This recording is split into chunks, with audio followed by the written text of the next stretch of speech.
Bon, salut à tous. Vu que le garage est vide, parce que niveau moto, j'attends des pièces. Niveau quad, j'attends des pièces.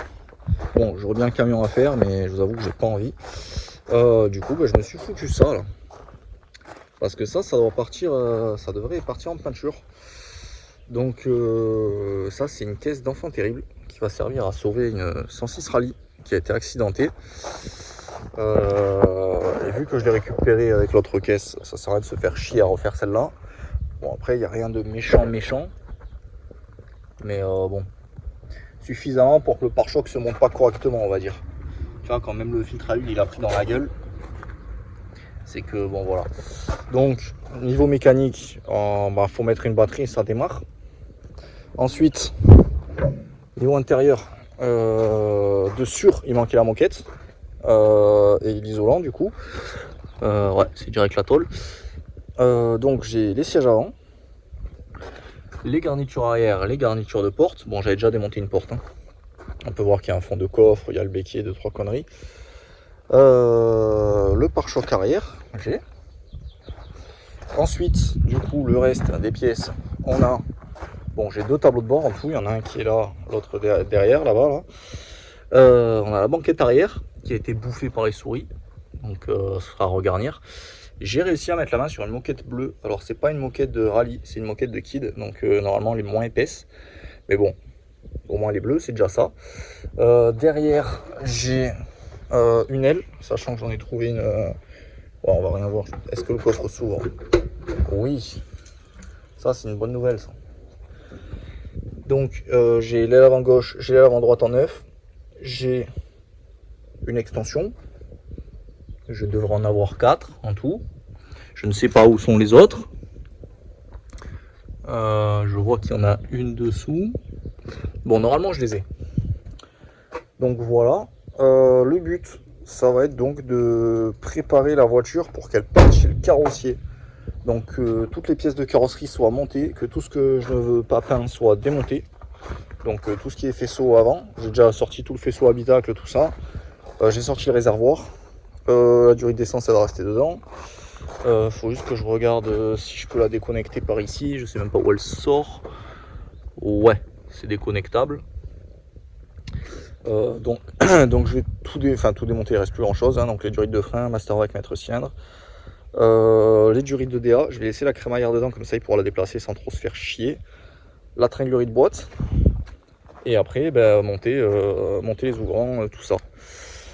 Pour le moment, là aujourd'hui, je vais peut-être pas faire grand chose, c'est la fin de journée, mais il fait quand même super chaud.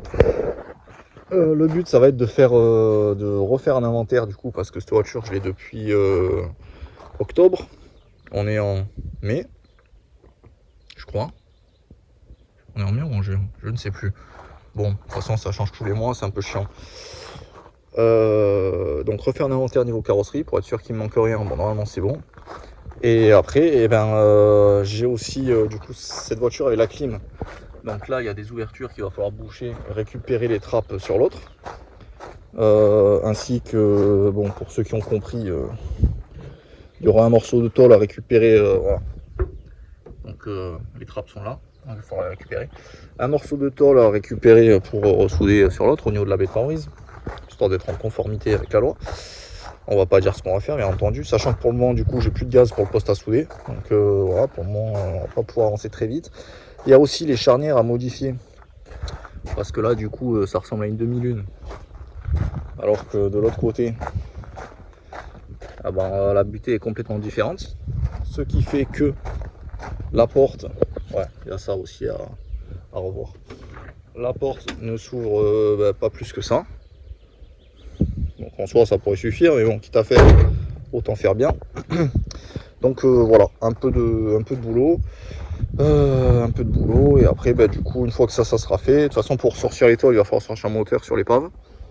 Une fois que ça sera fait, je pourrai quand elle sera partie en peinture, il faudra commencer à faire les pièces histoire de la rendre roulante, enfin déplaçable sur ses roues. Donc j'ai le train arrière que j'avais déjà montré en vidéo, que j'ai commencé à ouvrir, du coup qui est là, à côté de la boîte de la Clio, qui est toujours là. qui, du coup, pareil, il me faut du gaz pour souder, pour extraire les axes. Ouais, en fait, il me faut du gaz. Voilà. Et ouais, pour le moment, on va se mettre à ranger tout ça, à se vider l'auto. Bon, on est le lendemain matin, le soleil s'est déjà levé, donc je vais pas tarder à arrêter, que ça commence à faire chaud. Putain, vite que ça se calme. Donc j'ai trié un peu, enfin trié, j'ai tout mis dans une caisse plutôt. J'ai sorti faisceau, bocal de frein, la pompe de dé avec les durites. On a le pédalier complet avec le Mastervac, durite d'essence, câble d'embrayage du coup qui est resté sur le pédalier, la crémaillère, la barre de direction. Enfin, je sais pas si ça s'appelle comme ça, moi j'appelle ça comme ça. Techniquement, dans le compartiment moteur, il me resterait juste à enlever la durite d'évacuation. J'ai sorti aussi le renvoi de billette là. Qui vient ici. Cette durite de frein, les deux de derrière, je vais juste les déclipser, les laisser pour que ça fasse pas trop chier le peintre pour peindre, donc les sortir, mais les laisser dedans pour pas que ça me fasse chier à moi. Donc, compartiment moteur, on est pas mal, mais bon, de toute façon, là, je vais arrêter. Et prochaine étape, ça va être du coup de s'occuper des charnières. Je commencerai par la conducteur. Vu que la porte n'est pas montée, moi je prends mes mesures sur l'autre et donc il va falloir allumer ici là comme je vous ai dit, mais bon pour le moment c'est pas mal. Bon du coup c'est bon, c'est démonté, c'est dans la boîte. Qu'est-ce que j'ai fait? Du coup je me suis posé le béquet, comme ça j'en profite pour vérifier que j'ai bien toute la visserie. Pareil le pare-choc arrière, donc ça commence à ressembler à une auto en fait, hein. Ensuite, j'ai aussi été chercher les pièces que j'ai envoyées au thermolacage. Donc on a le cadre de la Usaberg que je déballerai après, le cadre du KX que du coup celui-là il va direct partir au dépôt. J'ai pas besoin de me le garder ici, ça va me prendre la place.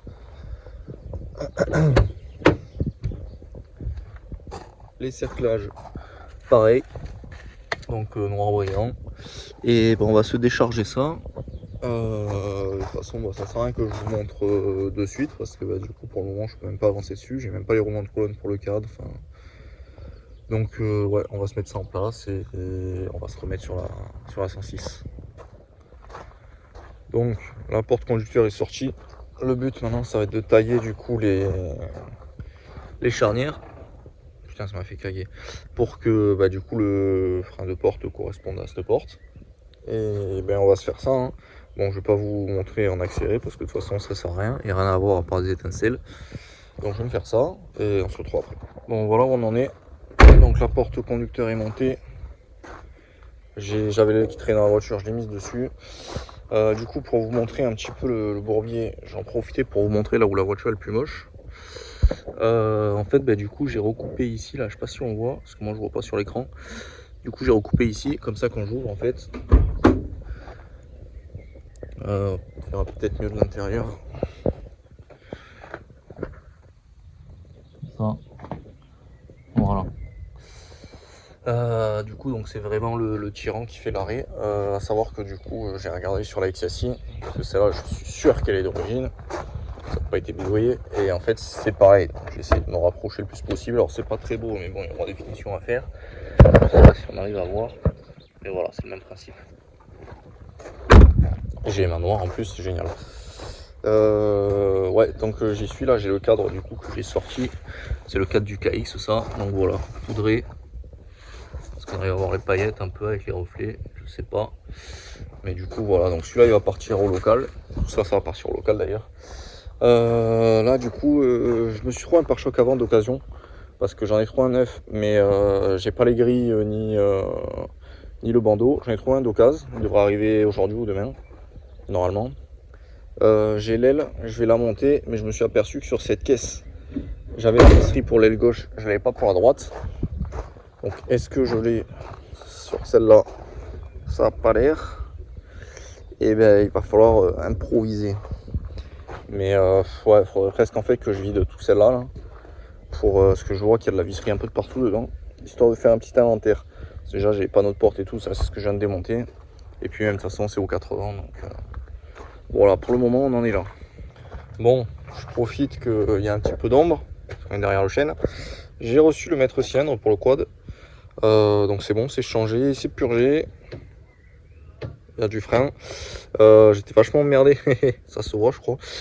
Je sais pas, ça va être une taille américaine. Parce que du coup 10 c'est trop gros, 9 c'est trop petit. Et le truc c'est que si c'est pas serré vraiment comme un enculé, et ben ça fuit. Donc là ça fuit pas, c'est tout mort, mais ça fuit pas. Donc ça me va très bien. Et du coup ben, j'attends la batterie qui devrait arriver aujourd'hui pour essayer de le mettre en route. Alors je me tâte à essayer de trouver la fuite d'air là sur cette roue parce que c'est très chiant. On va faire un petit check-up des durites, de l'essence qu'il y a dans le réservoir, tout ça. Je sais même pas, la robinet est là, donc à mon avis la durite doit pas en être très loin. Je vais jeter un coup d'œil. Et voilà, hein, après on va essayer de le mettre en route du coup. Le monter. Enfin voilà, putain le carbu il a pas l'air accessible. Il est tout petit là-bas là. Enfin bon. Bon allez, je m'y mets. Bon du coup j'ai sorti bas de caisse de l'épave. J'ai sorti siège passager aussi, je commence à le charger dans le camion comme ça, je me dégage toute la maison. Et surtout j'ai reçu la batterie pour le quad. Donc batterie neuve. Ce qu'on va faire c'est que déjà on va débrancher un petit patate. Comme ça on ne se mettra pas en route. Parce que niveau d'huile, comment te dire que je suis pas sûr de mon coup tellement la vitre elle est opaque là. Elle est même pas opaque, on dirait. Ah bah tu vois il y a de l'essence qui pisse là. Bon allez voilà, un truc à s'occuper. Ouais, j'ai presque envie de le mettre en route juste pour vérifier qu'il démarre. Je sais pas si on arrive à voir là. De toute façon ça coule. Donc je vais le mettre en route. Je vais quand même tapoter dessus avec un tournevis, on sait jamais des fois que j'arrive à décoller le pointeau. Et on va voir déjà si j'arrive à le faire péter ou pas. Bon, la bonne nouvelle c'est que ça a démarré. La mauvaise c'est que du coup si je mets que le contact, j'ai le voyant pression d'huile qui s'allume pas, donc j'en sais rien. Et ben maintenant il va falloir sortir le carbu quoi. Bon j'ai pas filmé pendant 2 jours, mais du coup ça roule. Ça roule bien, ça fuit plus. La carburation est bonne. Les freins du coup c'est toujours bon, je vérifie mais ouais. Mon pneu avant gauche ne perd plus d'air, donc c'était bien la valve qui était desserrée. Du coup ben, j'attends mon filtre à huile là pour faire les vidanges et après ben, un petit coup de Karcher et ça dégage hein. Du coup en attendant je sais plus si j'avais filmé mais du coup j'ai sorti les bas de caisse de la 106 rallye accidenté. Comme ça j'ai toutes les pièces de carrosserie qui sont sorties de celle-là, toutes les pièces intéressantes. Et j'ai commencé à démonter pour pouvoir sortir le moteur. Donc j'ai sorti les triangles, cardan, les jambes de force avec les amortisseurs. D'ailleurs il y a des gros amortisseurs dessus, je sais pas ce que c'est. Mais bon, qu'on voit la taille de la fille oh putain. La taille de la tige, c'est mieux comme ça. Je verrai bien en ouvrant. De toute façon là pour le moment c'est du démontage type casse. Hein. De toute façon, pour des Duritavia à 20 balles, voilà, mais bon, quand on a la gueule qu'elles ont, c'est pas un gros souci. Et du coup le but ça va être de sortir le moteur pour pouvoir récupérer les tôles du coup qui me bouchent les trous pour la clim. Donc je crois qu'il y a celle-là et il faut que je regarde, il doit y en avoir une autre. Mais voilà. Donc il me reste une Durido à sortir, tout ce qui est faisceau. Et on va pouvoir le déposer. Bon, du coup, je suis désolé, j'ai pas beaucoup filmé, j'arrête pas. Mais du coup, le quad s'est vidangé. Le moteur est sorti. Et ben là, du coup, pour charger, on va s'amuser. Donc voilà. Si ça part en couille, je filme. Je vais arrêter de m'excuser pour dire que je vais le filmer parce que de toute façon, ça changera rien. Du coup, donc, le moteur est sorti. Il est parti. Comme ça me laisse de la place. J'ai réussi à trouver un pare-choc avant parce que j'en avais acheté un neuf mais j'avais pas ni les bandeaux ni les grilles. Donc j'en ai trouvé un d'occasion, j'ai eu du cul. Donc j'ai monté le pare-choc, j'ai monté mon capot neuf. Bon, il n'y a rien qui est ajusté. Hein. Donc voilà, c'est juste posé là parce que voilà. Donc pour la 106, ça c'est fait pour aujourd'hui parce que du coup c'est la fin de journée là. Vous voyez que la boîte a bougé parce que je me suis acheté un kit pour faire du bichromage. Donc voilà, il y a les différents bains, les passivants, je sais pas comment on dit. Du coup j'ai fait un essai parce que ça m'a pris la journée sur un truc pour piquer les rôtis dans le four là. Donc c'est pas trop mal, je suis assez content, sachant que j'ai préparé ça vraiment à la zeub. J'ai juste poncé un peu au scotch-brite et tout, c'est même pas poli, rien, donc je suis assez content. Ça va assez vite à faire, hein. Enfin assez vite, ça a pris 40 minutes, mais bon, j'ai fait qu'une seule pièce. Donc ça, c'est pas mal. Ensuite, tant qu'on y est, la Husaberg est revenue dans le garage. Enfin, la Husaberg, le cadre. J'ai déjà changé Merde, les cages pour les roulements de colonne. J'ai remonté une pièce, hein. Attention, gros montage. Le moyeu arrière donc est fini, ça j'avais déjà montré. Moyeu avant, on commence à être pas mal. Je l'avais tout sablé et tout, mais bon, c'est chiant pour sortir parce qu'il a été thermolaqué à mon avis d'origine. Et bah, pour le moment, on en est là. Donc voilà, voilà. Bon, aujourd'hui, du coup, je continue sur mon bichromatage. Donc, ce qu'hier, du coup, j'avais fait la petite barre de support là. Donc ça a été la première pièce, cette rondelle que j'ai faite. Alors déjà, j'ai des traces dégueulasses dessus.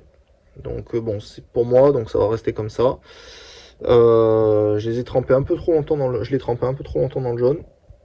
C'est plus or que jaune. Ça c'est deuxième vis. Bon, j'en ai fait d'autres entre temps parce que j'arrête pas de recommencer parce qu'il y en a qui me plaisent vraiment pas. Donc ça c'est un seul bain pour la couleur, mais un peu trop long. Et alors là, ça me plaisait pas assez, du coup j'ai fait 2 bains, mais du coup c'est trop aussi. C'est vraiment couleur or. Donc bon, après c'est bien, hein, c'est tuning. Hein, puis avec le temps, ça va comment dire, ça va être un peu moins jaune, du coup, parce que c'est même plus or, c'est jaune. Moi, du coup, de mon côté, je vais souffler un peu qu'on voit. Voilà, j'ai d'autres vis là qui sont en train de s'électrolyser tranquillement. Donc ça c'est le projet d'aujourd'hui. J'ai enfin fini mes 2 moyeux. Donc sachant que j'avais reçu du coup mes roulements, je sais même plus où j'ai foutu le carton. Ouais, j'ai reçu mes roulements de roues, mes roulements de colonne. Bon, les filtres à huile, le câble d'accélérateur, ça on s'en branle. Donc je vais pouvoir me remonter les moyeux déjà. Et après, ben, donc là je m'entraîne un peu sur cette visserie. Et après il va falloir que je me fasse tous les rayons et les têtes de rayons. Bon, bien sûr, je le ferai pas en jaune, hein, je le ferai en gris-bleu. Mais voilà, que ça y soit rendu là, enfin comme neuf, quoi. Et, du coup, faut tout nettoyer et tout. Enfin bon, c'est un peu long. Pour le moment, je m'amuse. Bon, après avoir vu que c'était pas fameux, j'en ai déduit que, enfin, en testant, que c'était mon aim qui était foireuse. Donc j'en ai commandé une, ça devrait arriver. Ensuite, bah du coup, ouais, il faut que je finisse cette visserie de la Clio. Je vais pouvoir m'attaquer le montage des roulements pour les moyeux de la ZAB. Là, je suis en train de me nettoyer un petit peu les rayons. J'en ai là, enfin surtout les têtes de rayons parce que du coup c'est thermolaqué. Donc, je sais pas si on voit. Ouais, il fait pas la mise au point, c'est pas grave. Du coup, voilà, faire ça, je vais attendre de refaire mon alim et puis on va réessayer, on va refaire des tests hein, jusqu'à ce que ça soit convenable. Pour le moment, du coup, la 106 rallye, j'attends d'avoir du gaz pour souder. Et c'est à peu près tout. Hein, donc, moi, je vais continuer à faire mes tests tranquillement. Et je vous dis à la prochaine pour plus de plans de galère. Voilà. Bon, allez, à plus. Ciao, les gars.